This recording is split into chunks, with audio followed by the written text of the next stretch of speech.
Hello दोस्तों, आप सभी का स्वागत है ज्ञान स्टोरी चैनल में। चैनल को सब्सक्राइब कर ले। भारत को दुनिया वीरों की धरती के नाम से जानती है। यहाँ का इतिहास ताकतवर राजाओं से भरा पड़ा है। चाहे राजा पोरस हो या फिर चंद्रगुप्त मौर्य, अशोक महान हो या फिर पृथ्वीराज चौहान, सब ने अपने शासन काल में कई ऐसी लड़ाइयां लड़ी हैं जिसे आज भी याद किया जाता है। इन राजाओं की ख्याति इतनी थी कि इनके नाम का डंका भारत के बाहर विदेशों में भी बजता था। इन्हें आज पूरी दुनिया महान योद्धा के तौर पर देखती है, जिनकी तलवार दुश्मन का सिर पलक झपकते ही धड़ से अलग कर देती थी।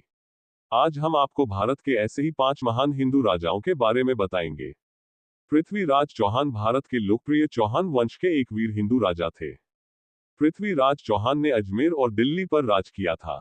इनके शासनकाल के समय ही सबसे पहले मुगल शासकों का भारत पर हमला हुआ था। कहते हैं पृथ्वीराज चौहान इतने अधिक वीर थे कि उन्होंने 13 साल की उम्र में ही गुजरात के पराक्रमी राजा भीमदेव को युद्ध में हरा दिया था।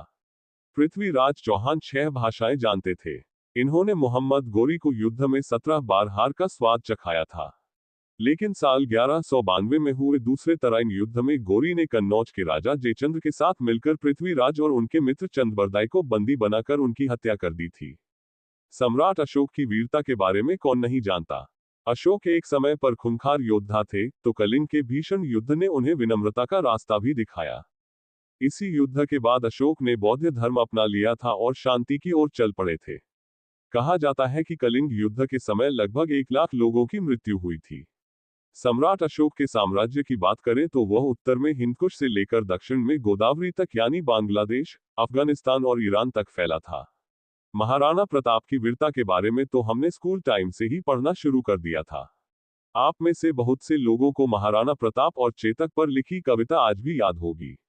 आपको जानकर हैरानी होगी कि जिस वक्त महाराणा प्रताप का मेवाड़ रियासत में शासन उस दौरान था जब दिल्ली में अकबर का राज था। अकबर ने कई बार कोशिश की कि वह किसी तरह से मेवाड़ हथिया ले, लेकिन जितनी बार उसने कोशिश की वह असफल रहा। कहते हैं महाराणा प्रताप 72 किलो का कवच पहनते थे और उनका भाला ही 81 किलो का था। शिवाजी की वीरता का सबूत तो इसी बात में है कि उनके नाम के आगे ही वीर शिवाजी लगाकर उच्चारण किया जाता है। वीर शिवाजी के पराक्रम ने कई बार मुगलों को धूल चटाई थी। उनके पिता का नाम शाहजी भोसले और माता का नाम जीजाबाई था। हालांकि कहते हैं कि इनका पालन पोषण इनके स्थानीय संरक्षक दादाजी कोंडदेव, जीजाबाई और समर्थ गुरु रामदास की देखरेख में हुआ था। शिवाजी शायद कुछ गिने चुने हिंदू राजाओं में होंगे जिन्हें लेकर कहा जाता है कि उनकी सेना में मुस्लिम योद्धा भी थे। वीर शिवाजी अपने युद्धों में अक्सर छापामार प्रणाली और गुरिल्ला युद्ध की नीति का इस्तेमाल करते थे। इसी रणनीति से उन्होंने कई युद्ध भी जीते थे।